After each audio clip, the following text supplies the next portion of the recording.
Thanks for joining us. It's a pleasure. As we do on these podcasts all the time, quick introduction of who you are, and then we'll dip into your history. If you Yeah, mind. no, no. Well, thanks for having me, Dan. This is really weird. I'm normally the one doing the I'm normally the one doing this, so it's really weird to be to actually be introduced the other way around. So yeah, Paul Micallef. I've been in recruitment. Oh gosh, too long. 26 years now, I think. I run Pegasus Search and Selection. We are a small but growing recruitment consultancy, specialising primarily in, I guess, project management, cost management, building surveying, and then kind of controls and planning. So quite niche around kind of commercial projects, contracts, scheduling, I guess, in terms of what we do. Yeah, that is niche down, isn't it? It really Yeah. is. You've got quite a nice. So take us back, because this is what we love to do on here. We love people's stories. We love Right. to go back as far as we want to go. You can go all the way back to leaving school, and what brought you to where you are today, really. Yeah. So I guess potted history all the way through school. I was convinced actually for a long time, Dan, that I was going to go into the Royal Marines. I was absolutely convinced that's what I wanted to do in life. And it must have been around the age of 17, midway through A levels. I went on a trip to China for China and Tibet, which was amazing, life changing actually for a month. And I came back and I thought, I've just realised I'm going to be told what to do for a living, and it's maybe not me. I'm not sure I want to be backed all the time. Total respect to our armed forces. I think they're amazing what they all do. But long story short, I had a bit of an epiphany. I didn't want to do that, and off the back of that, finishing A levels, I didn't really want to go to uni either. So I've spent a year, ironically, working for a number of temp agencies, doing a lot of really crap work in warehouses. I did some absolutely awful jobs, truly awful jobs. We've all done them awful jobs, haven't we? And so I thought, oh no, I better go to uni. And the one subject I enjoyed at A level was geography, so I ended up in the University of Derby. God bless Derby as a place. I never want to go back there again. No disrespect to Derby, but not my place. So I spent 3 years at uni doing a geography degree. Came out. I didn't want to be a teacher or a town planner. And at the time, I saw an advert for a graduate recruitment consultant, which at the time, this was back in '98. They had an OTE of 18K. Which is like, wow, that's mega bucks. Yeah. Little did I know it was a 12K basic, and you were never going to see any of that 18K in terms of additional commission. So sorry for anybody who doesn't know, OTE means on target earnings. So I fell into recruitment. Worked again placing people, I guess, initially within kind of industrial places, so kind of warehouses, pickers, packers, construction labourers, that kind of thing. Bounced there from 6 months and ended up in a business which no longer exists called BBT, Beresford Blake Thomas. And that's where I started my journey, I guess, on the professional side, dealing initially with quantity surveyors in the kind of Yorkshire market. I did very well. So, yeah, I see that. So you actually, it was all recruitment from that point then. So the senior consultant role for QSs and cost management was recruitment. So you Correct. must have found then, this all leads, I think, from you must have been quite enjoying just working with people, speaking to people, and kind of having that chat. And that's obviously what you've, looking at where you've got to today, you must have enjoyed that part of it. Yeah, and look, and still do. I'm still, obviously I'm the MD of the business, but I'm still a very active recruiter. I'm still a key biller in the business. I enjoy speaking to people. Some may be more rewarding than others, but sometimes you genuinely get this move for somebody, and it genuinely changes their lives, and it's amazing. It's absolutely amazing when you can. Before we move on quickly, I want to talk very, very briefly, just because while we're at the university part, talk to me about being the president of the Canoe Polo Club. Yeah, so look, I've always been. I love the outdoors. Absolutely love the outdoors. I saw that, and I've got to bring this up. I want to know more about what that is. Yeah, and also we, I joined the canoe club initially, and that was great. We did some amazing trips out, some amazing rivers in the, maybe going further up into the Peak Districts, etc. Did a few sea canoe trips and stuff, and then we said, you know what, there's extra funding here from the uni. Why don't we set up a canoe polo club?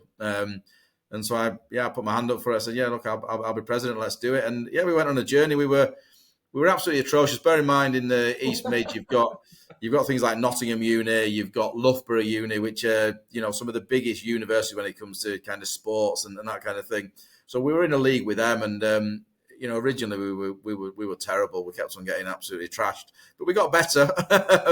we got better. So yeah, it's just something I did, and pretty proud that we managed to get something set up, and I guess my first experience, I guess, having to negotiate and pitch and get some money off the university for us to set up the Canoe Polo Club. Fair play. I love that. I saw it. I'm like, I've just got to ask that before we move on. But so yeah, I mean, going back to your dates here, then we're talking 2000. Like we're talking a long time ago when you got involved with the guys at Breakfast Blake Thomas. So you're saying then, so that was your first kind of rodeo, I'm guessing, into the world of recruitment. Correct, yeah, but always in the same discipline I've always primarily covered, which is kind of cost and PM. And yeah, look, I was there. Oh gosh, what I was there about 20 months, I think, off the top of my head. Not massively long. I did really well. It was when I came into the kind of PQS desk, as they used to call it, in Leeds at the time. It was one of the worst desks in the country. Within 12 months, I'd got starter of the year. It was one of the highest performing desks in the UK for them on a perm basis. BBT, as they no longer exist, it was consumed then by Randstad. But my overarching thing, and there were some amazing people generally at BBT, but my overarching thing with working for a large recruitment business, it was very much kind of throw mud at the wall, get a candidate CV, make sure where they don't want to go, but other than that, you'd make some inquiries, and that meant just firing their CV absolutely everywhere. Yeah. And I quickly thought, you know what, I've got the name consultant in my title. I'm not really offering a consultancy service here. I'm just throwing as much mud at the wall and seeing what sticks.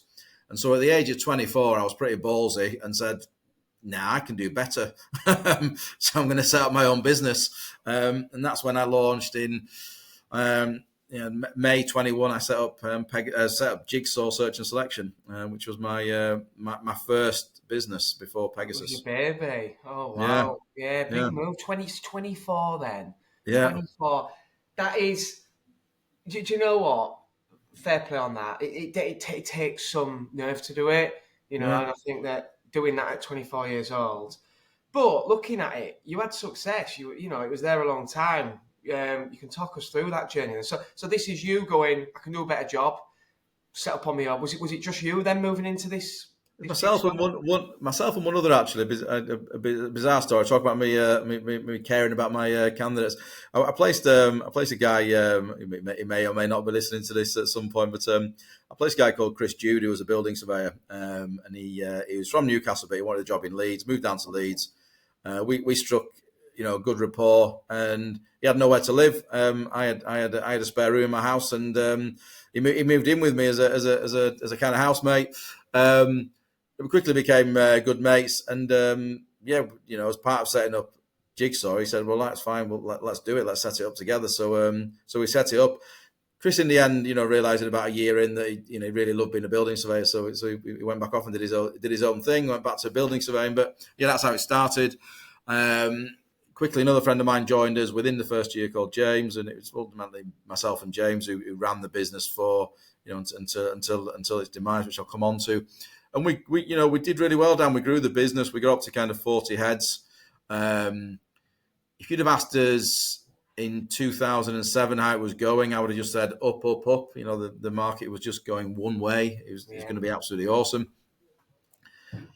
We had a great rapport. We had an amazing office in the centre of Leeds. We spent a fortune on the fit out of the office. All this happened in 2007, and we just thought we're gonna just keep on smashing this. And then, of course, we know that wasn't to be the case, because 2008 happened, and 2008 was a massively tough year for me on a number of levels. We knew the market was deteriorating in 2008, and we'd peaked at 40 staff, and we gradually stripped back the numbers in 2008 because it just wasn't. The market wasn't there. Some of the problem is I've always specialised in construction and in recruitment. Two of the worst things you can specialise in when the market starts to turn the other way, because construction tap always gets turned off and recruitment always gets turned off. So it's a double whammy. So it got progressively worse. think Lehman Brothers crashed in October, and it was pretty evident at that point that as much as we had a number of placements due to start, most of our clients rang and said, "Look, sorry, they can't start." And it was fairly bloody obvious that for the next 6 months we weren't going to bill anything. Compounded by that, we'd been a business that had just reinvested every year to grow the business. We had no fat on the goose, so to speak, and that was one of a real lesson in business for me, that you've always got to cash flow is king. You need to have cash in the bank. You can't constantly be churning, and we were always very close to the edge, because everything we got we reinvested, bringing on more people, doing other things within the business, and that was a real lesson. So it was looking pretty bleak in October, and we were fighting fires. We'd let some more staff go. On the 4th of November, my dad lost his fight against cancer, and my dad lived in Spain at the time, and his wife called me and said, "Look, you need to get over here."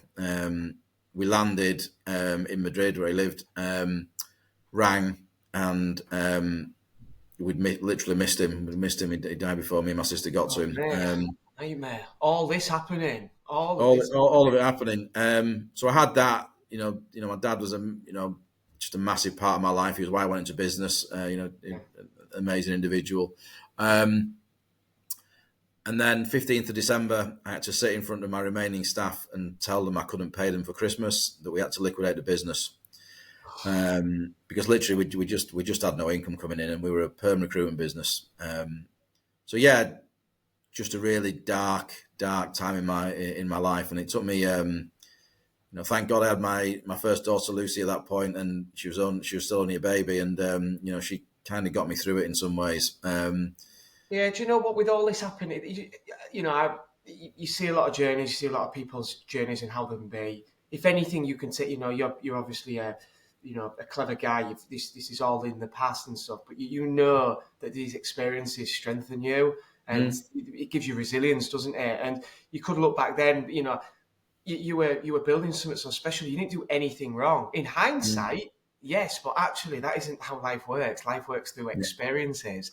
And you having that will probably make you a much better businessman today than you ever could have been without them experiences. And you've obviously, you totally understand that. As much as at the time you're looking, thinking, how's this all happening? Yeah. Look back, it's what it is. It's what strengthens you to move forward. But what a year! What an awful year. To be fair, yeah, it was an awful year. That, your daughter came along as well, so it's yeah. Not an awful year. Amazing mixed year. Very, very mixed year. Very mixed year. So, so look, got into 2009. The market was still terrible. But I set up Pegasus. And if I'm honest, for the first 6 months, Dan, my head just wasn't in the right place. I didn't really do much for 6 months. And it was just me sat at home. I just wasn't in the space to do anything mentally. And look, one of my key clients, who's my largest client still today. So I'll give them a shout out, because I'll never forget that they looked after me over that period and gave me some work to do in terms of some search assignments. So my largest client still to this day is Turner and Townsend, and I've always had an amazing relationship with them. And a couple of guys, again, shout out to a guy called Bruce McCarr, who's no longer with the business, but he was MD at the time of the kind of UK business, and gave me some retained work to do, which was enough to kind of get me through 2009. And then kind of slowly built the business back from there, built Pegasus up with lessons learned, with kind of scars on my back about what had happened at Jigsaw. And so, if I'm honest, Dan, probably for the first 6-7 years of Pegasus' journey, if not longer, in fact, definitely longer actually. I grew the business, but very slowly. Probably, we peaked at about 6 or 7 staff, and that stayed all the way actually until COVID. This coming along, you probably thought, not again. Well, yeah, absolutely. Look, but lessons had been learned from Jigsaw days. And I always will, and it's one thing I will always say to any business owner: make sure you've got cash in the bank, because you never know what's coming down the road. It can all be amazing, but you never know what's coming down the road. So actually, it was fine. I had money in the bank. We survived COVID. But what COVID gave me was a lot of thinking time, because obviously for a while again everything stopped. There was a lack of recruitment. All my team were furloughed. Shout out to the government. The furlough scheme at the time, I think, probably saved a lot of businesses, and enabled us and others to emerge out of the other side of COVID. I think it came as well. You've been going a long time. You've created this in 2009, so COVID didn't hit till 2020. So you had 10 years of really, really good business experience, didn't you? Which you probably in the back of your mind were always preparing for another 2008 scenario again. Like, make sure cash flow's good, make sure that. So yeah, I see how you navigated it. You got through it. You learn, and you move on. So that's been, 15, well, coming up 16 years, I'm guessing. End of the year, is it? Absolutely, yeah. So I came out of COVID, and I had a bit of an epiphany that, you know what, I've got unfinished business here. Because I've got unfinished business, and I said, I need to grow something again. So here we are. We've grown. We're back up to 17 people now. There are two sides to the business. My side, which is mainly construction consultancy, and then a guy who used to work with me at Jigsaw, actually, a guy called Chris Tinson, was running his own business, but probably wasn't sufficiently motivated on his own. Guy who loves people, and I said, look, come and be part of Pegasus. He specialises in renewables, and so we've got two sides to the business. We've got Pegasus Search and we've got Pegasus Zero. Pegasus Zero focusing on the renewable side. They primarily work for, I guess, organisations who install solar, kind of anything from domestic up to commercial, up to kind of utility scale work, and it's a booming sector for us. We're doing really well.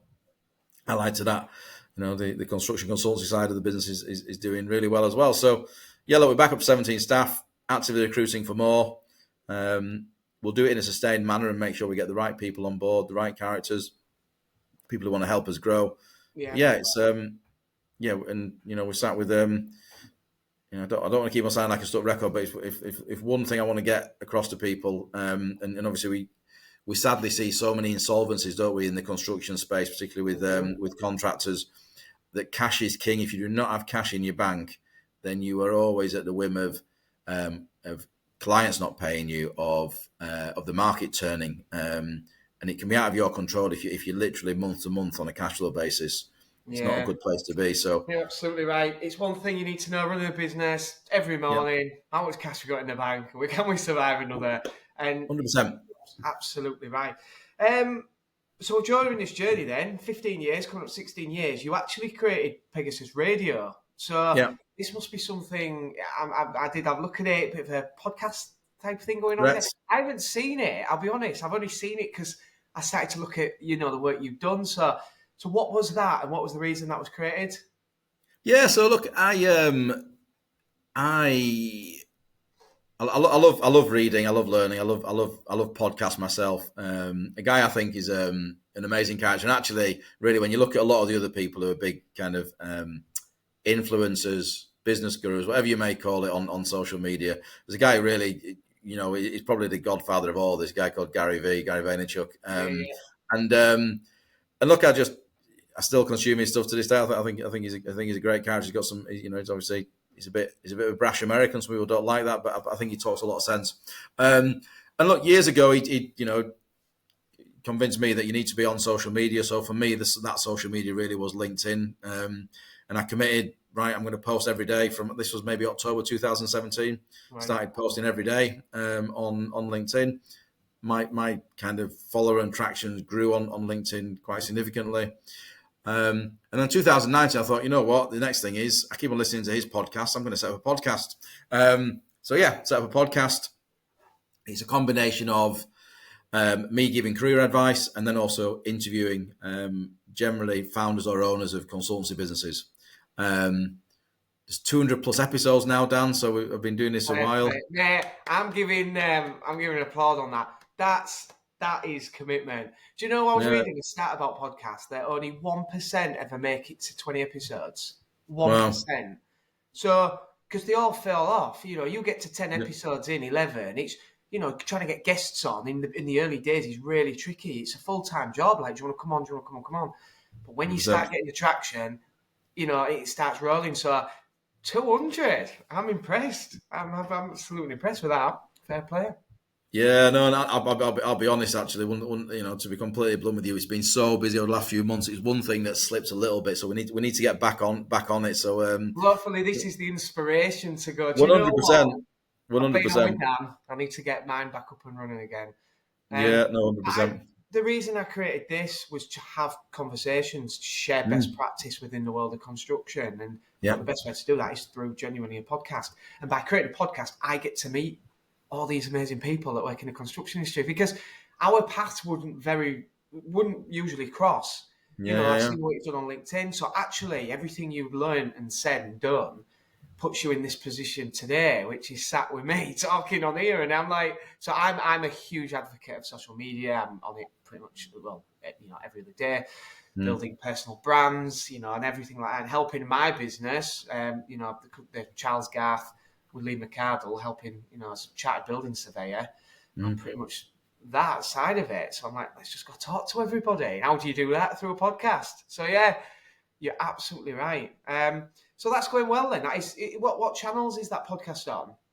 So probably like your Dan, everywhere. You just search Pegasus Radio, you'll find it on any of the main any podcast channels. So whether that be Spotify, Apple, etc., etc. Yeah, it's on all of them. We distribute it through. It used to have a different name. Obviously, it's now called Spotify for podcasters. But I think, I don't know what the magic is that happens behind the scenes, Dan. But I think it distributes to pretty much every major podcast outlet you can find. So yeah, just Just pick your favorite and search Pegasus Radio. question on it for you, because obviously people are always interested in podcasts, and what you've done Mm, is, there's some other people who do them as well. So I think recruitment, especially, it's very good to get mm, owners of businesses on. You speak to yeah, the owner of a business, yeah. consultancy, you get a relationship. But that aside, apart from the relationship building, have you found that the podcasts have generated income for you as a business, or do they just act purely as an opportunity to meet people? So I've never tried to monetize a podcast. Yeah, I think where does it earn me money? Twofold. I think first is because I've got some pretty loyal listeners who listen to pretty much every episode, and I think I'll always say, and what a lot of people when they meet me for the first time, Dan, is they kind of know what to expect because I put a lot of stuff on, in particular LinkedIn, whether that be written content, whether that be videos, photos, and I do a podcast. So they hear my voice on a regular basis. They get a sense of who I am, how I behave, and look, sadly, recruitment doesn't have the best reputation, I'm totally on board with it not having the best reputation because there's a lot of really poor operators out in the recruitment game. And we'll maybe come on to that for some of your listeners about how to identify a good recruiter. But what it does, it gives me a lot of traction. There's a lot of people, listen to me, believe me, know that I am what I say I am on the tin. And so it helps massively in that regard. It also helps that, candidly, in the vast majority of cases, if I've interviewed somebody, it's because they're a client of mine at the moment. So it's really useful for me to be able to say to a candidate, look, I think this business is great, but if you want some, additional qualification around that, listen to this episode where I interview one of the founders or owners of the business. So I think it's really valuable in that regard as well. That it enables me to showcase some of my clients who I work with from the podcast I've done with them. Yeah, it's brilliant. The LinkedIn stuff's powerful. It really is. I've gone on a journey Yes. myself with LinkedIn to realise that actually, I think a lot of companies still treat it as a bit of it's a bit mimicky, like, oh, Mm, stop messing about on social media. LinkedIn for us is part of what we do. It is part of the yeah, job. It's part of yeah, what we want to do. And it's that whole thing about impressions, and I talk about this a lot. If we have a one-to-one meeting, me and you having a coffee, mm, and you talk to me about everything that's one impression. That's mm, you telling me. You do a post on LinkedIn, you can be up to 20, 30,000 impressions. That's 30,000 meetings. And some people get it and some people don't. And you can preach how great it is, and I just sit back and go, well, if no one's on board, I'm on board, and everyone's going to get to see my face every day 20,000 times. But yeah, you've definitely jumped on it. With the social media, I do look at the stuff you do, and it's very catchy. Just tell me about your Friday beer thoughts, because that's something that it comes around every Friday. I absolutely love to see it. Was that something you thought, do you know what? I'm sat with a beer, just get some out of my head. Well, just talk to us about that. Is it that simple? 100%. It was literally just that. I thought, you know what, I'm gonna do this, and then it's like, oh, hold on a minute, quite a few people like this. Oh well, we'll try it another week. And it's since rolled on from then and to the point now that I've got a few of my regulars who look out for it. And if it's ever delayed, it's like they message me going, "Are you okay?" It's like, "Yeah, I'm just busy. Not got to the pub yet." Thank God for the pub. Yeah. And it's hilarious. The vast majority of people I've never spoken to before, the first time I speak to them, the first thing 9 times out of 10 they'll reference is, "Oh, your Friday beer thoughts." so It so is. it's almost like become a monster now, and I can't stop doing it because I've got too many people who expect it now.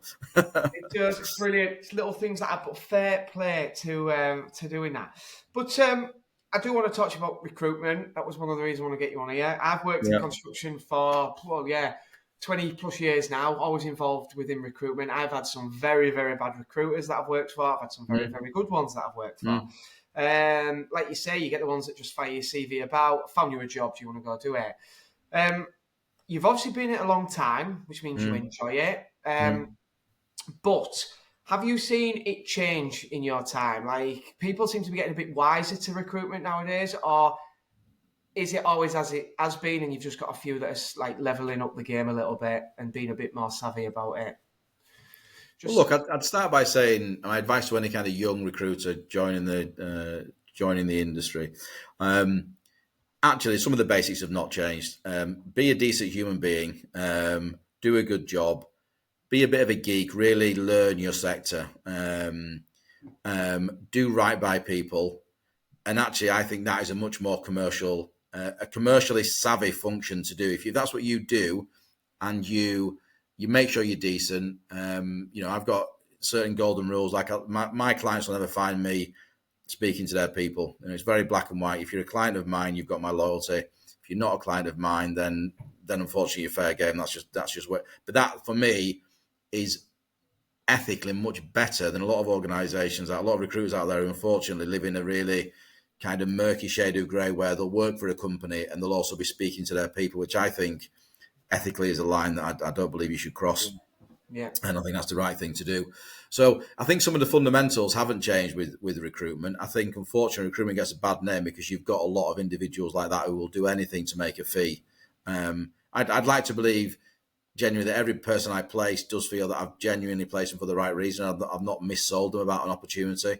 Doesn't mean to say they'll stay at that business forever. But I'd like to think that that they believe I've supported them with the right career move at the time. So I don't think a lot has changed. I do think that obviously the advent of social media has changed a lot. I think I don't want to necessarily give away secrets, but it's no secrets as you'll find yourself down with this. A lot of people think, oh gosh, I shouldn't tell people this, but the reality is, look, the likes of LinkedIn and my podcast massively helps me because it gets my kind of character across, which would have taken a lot longer to achieve. I think before social media. yeah, definitely. I think sourcing candidates has become easier because because of LinkedIn in particular. If you think about it, it's just a massive candidate directory for any recruiter. Got so many people on there. So that has changed. Look, we're in a different world, aren't we now? In terms of obviously, I think we've got some interesting navigation to do, not only in recruitment but in most industries around kind of Gen Z, as they call Gen Z, and they've got a different attitude to life. Generally speaking, to do well in recruitment, you have to just work really hard, and I think you still do. I think some of those basics haven't really changed. But we're in a different, interesting world at all, I think, and a lot of the current early working population probably say, you know what, no, I'm not interested in I don't want to do your job. I don't want to work 6-7 hours a week. Thank you very much. I'd rather not. I think you got it wrong, and maybe they've got it absolutely right. I don't know, but probably waffling here a bit, Dan. But I think in terms of recruitment, when I started, it was very much right. Hit the phone, work long hours. Yeah, I still think fundamentally it's still about speaking to people. Not trying to do it all over messages. You have to still speak to people and build rapport. I do think social media is enabling the good recruiters to be more easily recognised. There's less, I think, hopefully, Yeah. I guess the industry is becoming more professional. I think there are less cowboys in recruitment now, but sadly, there are still a number of cowboys in recruitment as well. It's So the I'd just trust like to think building, isn't everything's leveling it? up. It's the Yeah. trust building. You're absolutely right. Like for us, if we want to, like before, you'd have to go on CV library, and your CV would Mm, get pushed out to some random companies, and it'd mm, all be.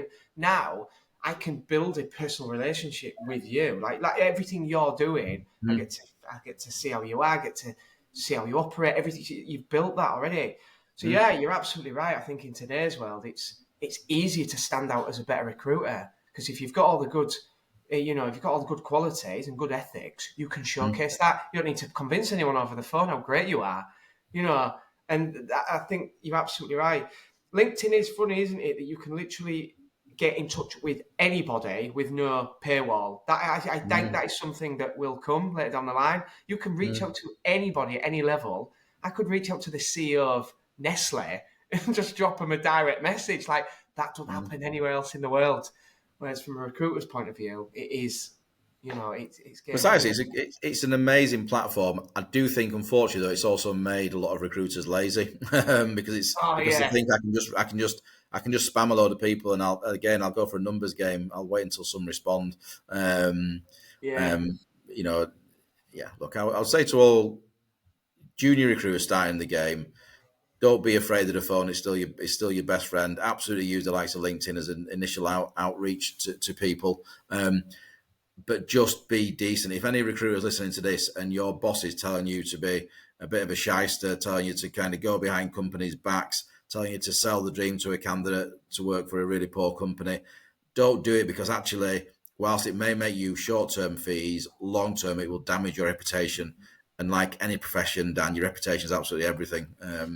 I it genuinely absolutely believe that is. most people who've ever encountered me in my game will view me as a decent human being. I say it in strapline on our website. Look, human first, recruiter second. Yeah, I want to be able to sleep at night. I want to be able to put my head on my pillow and think I've not messed anybody around. I've not done wrong by anybody. That's massively important for me, and I encourage all young recruiters to also believe that. And if they're being told anything different elsewhere by their boss, then you're in the wrong business because you're going to be in it for the short term, not the long term. yeah, 100%. There's two things I want to touch on quickly. One is bringing people into the consultancy world, so Mm, construction consultant. So mm, I've got a sales background. I've had a sales background mm, for a long, long time, and I recently joined Charles Garth, Chartered Building Surveyors. mm, Lovely business, great business. Love working with them, and um, but they come from a world where office hours are quite the thing, and they have been for a long time. And it's not that they're not willing to change; it's just that they've never known anything different. So mm, it's coming to the office at 9, you're building surveys, you leave at 5. However, we've got this new generation coming through saying, "You want me in the office for 10 hours a day?" You must have felt this, and how are you then balancing that? Because my world, I'm super productive being free, doing whatever I want where I want. Being strict to an office is like, I'm not keen on that. How are you finding the great candidates and then getting them to buy into the systems of these consultants that have been running for hundreds of years that have this, kind of stone age mentality of set hours in offices? And is that a challenge? So what I would say is that most consultancies of post COVID have been on a journey.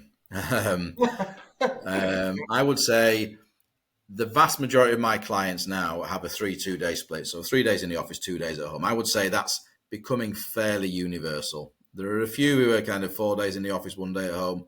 There are some that are 5 days, but it's pretty rare. The vast majority are 3 and 2.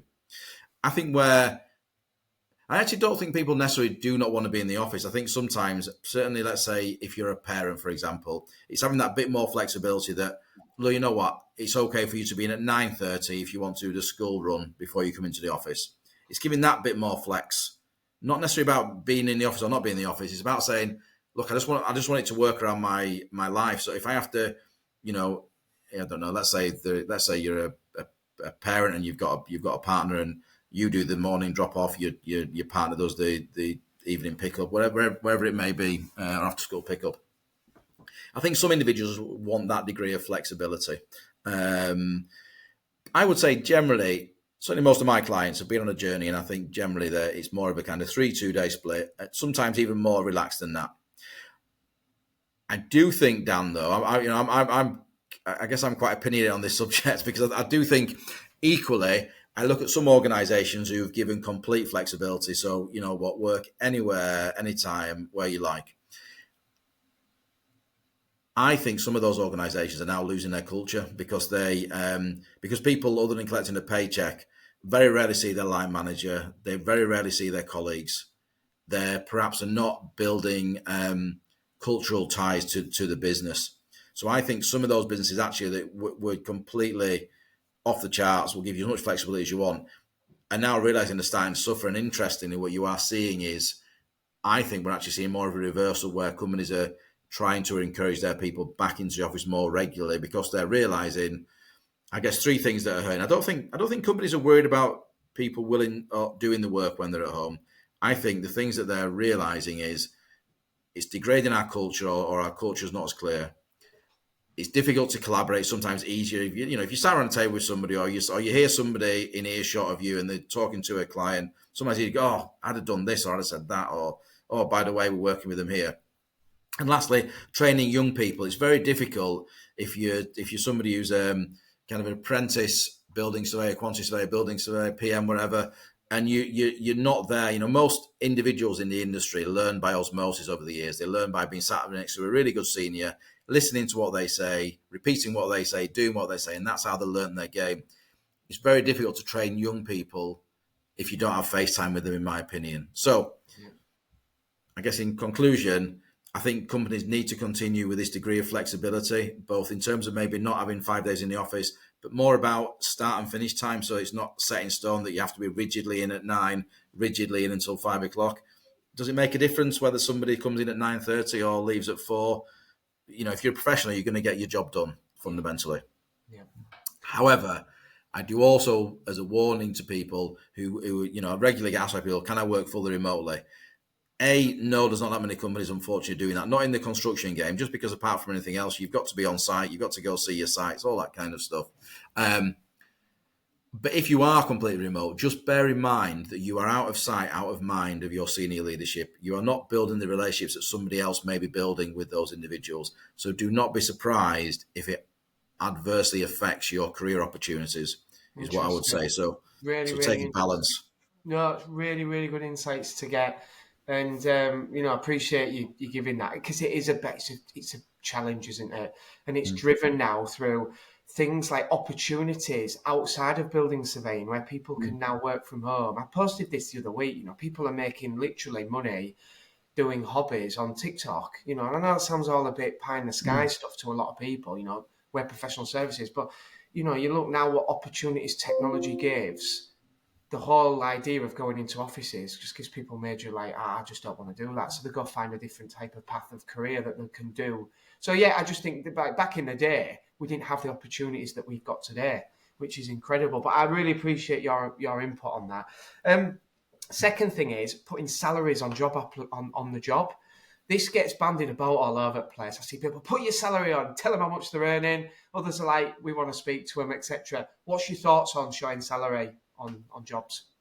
Yeah, so look, we advertise jobs. We do go on some job boards, but primarily if we're advertising jobs, it's usually through LinkedIn. And absolutely, we always put the salary bracket on LinkedIn. Obviously, Dan, we produce salary guides. Whenever we produce a salary guide twice a year for our core disciplines. Whenever we release it, it goes absolutely bonkers. Everybody wants to download a copy of it.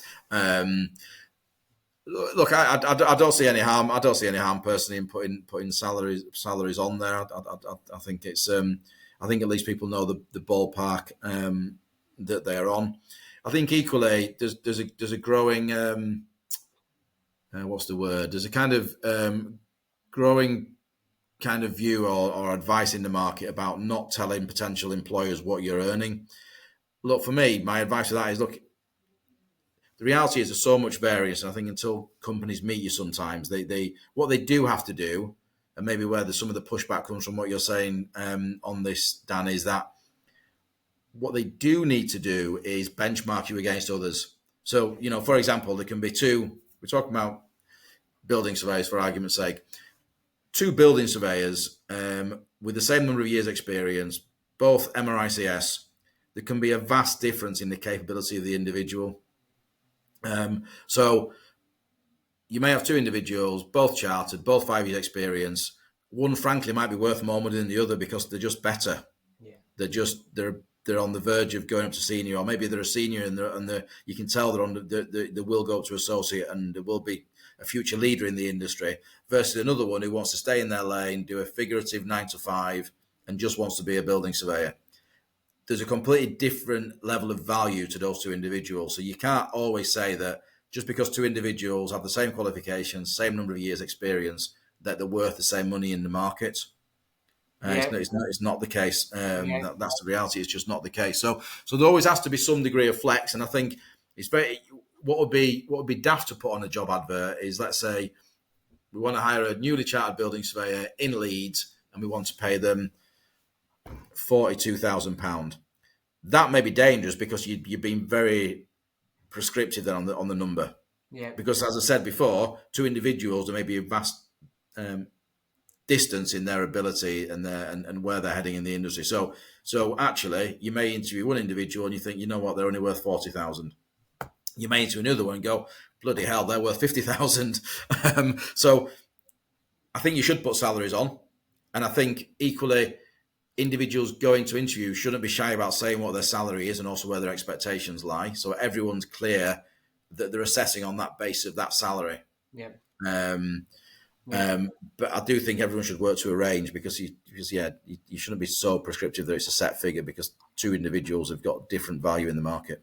Yeah, it's interesting, isn't it? I see articles all the time about it. You've got these people saying, "Look, if I've got rent to pay, I've got this to pay, this, and there's a job that's come up, it's a perfect job. Yeah, we don't know whether that can suit, and people have got responsibility." And then they go through this whole process. They go for interview, and it's £10,000 less than what than what they're expecting. So it just wastes everyone's time. I think if you put a banding on there, at least, then it gives people that, okay, I can work with this, which is fair enough. Yeah, I've never asked anyone. I've never asked a recruiter that. So there you go. You're the first I've asked her. What do you think about the salaries? I've seen loads talk about it, but actually just kind of giving your opinions. And here's another thing though about salaries, Dan, that I think people need to get their head around. Usually the company offering you the most money for your level is not necessarily the best company. If they're offering you the most money, there's probably, and let's say you interview with 5 companies, and there's one company, all of them offered you roughly the same number, and there's one company offered you 5 or 10k more than all the others. That is not because they're a charity. That is not because they think you're absolutely amazing. It'll usually be for a number of reasons. Number one, now look, it could be that they're the best company and they are and everyone else has been lowballing you, but usually there's evidence that if 5 companies all think you're worth this money and there's one outlier thinks you're worth a lot more, there's usually reasons. Most likely is they're just a bloody poor employer. They've got high churn, and they know they have to offer more money because they're losing people constantly and they're losing fees out the back door.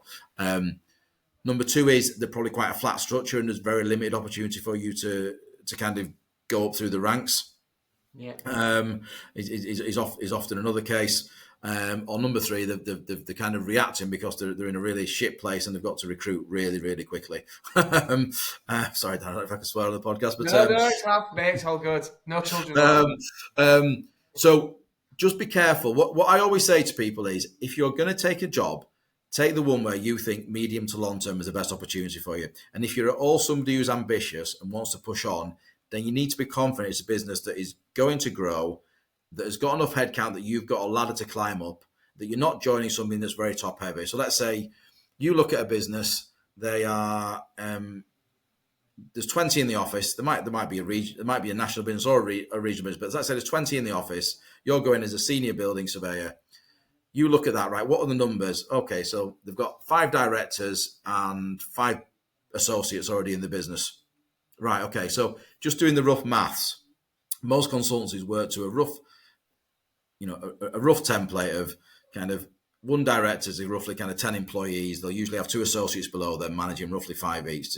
That's a very rough grade within most consultancy environments. So if you're looking at a business of 20 and already 10 of those individuals are above you, either at associate or director level, then there's logically nowhere for you to go. Yeah. Yeah. There's just It's nowhere for you to go different, because it's already isn't too it? top heavy. Yeah. Yeah. Makes sense. It does. I think they're things you've got to look out for. And they're And things I guess. people don't look at this. They they go for right who they think's offered them the most money or who they think has sold them the dream without actually doing the due diligence, understanding Yeah. right where do I go from there. So what are all these associates above me doing in this top heavy organisation? Scratch below the surface, so they're not really doing a proper associate role. They're doing really a senior role with just an Yeah. associate title. So it's just always worth understanding where you go in the business. If you should join them, are you confident you've got opportunity to advance? And I think a lot of people don't do the due diligence and they just take often who offers them the most money. And there's usually a reason why they're offering more money than everybody else. It's good. It's good insights. I love to hear stuff like this. But finally, before we sign off, the business then, Pegasus, what's the future look like? What can you see the business looking like in the next 10 years? So first of all, sustainable growth. As I say, had my fingers burnt once, Dan, so I'll do it in a sustainable manner. Yeah.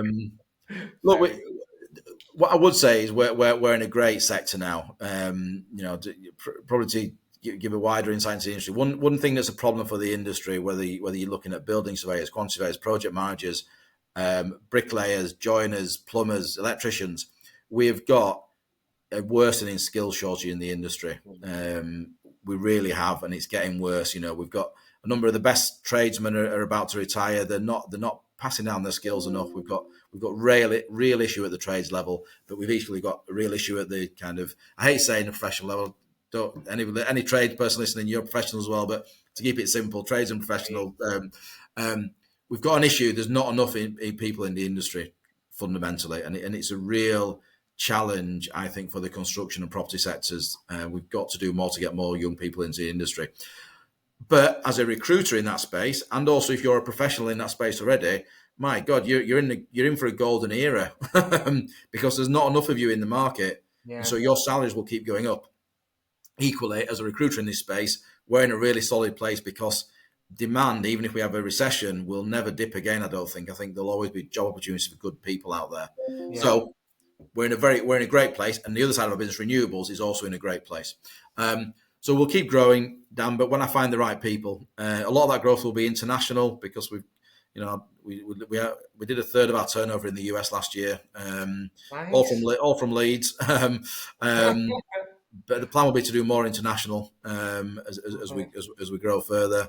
Maybe become more specialist in certain sectors. But yeah, just keep growing, but do it in a sustainable way. Keep having fun. Make sure everybody's, smiling most of the time in the office, and we have a bit of a laugh. Don't take ourselves too seriously, and go from there. No, that's it. Keep smiling. That's what someone said the other week. It's keep smiling. It's exciting, mate, and it's great to see. And fair play on everything that you've done so far. And like I say, the work you've done through LinkedIn has brought us to this point because of that. And I'm really, really pleased that you accepted to come on, mate. Thank you so much. Well, look, I'm going to sign this off now. Thank you so much for coming on, Paul. Absolute pleasure. Thanks, pal. Bye-bye. Cheers.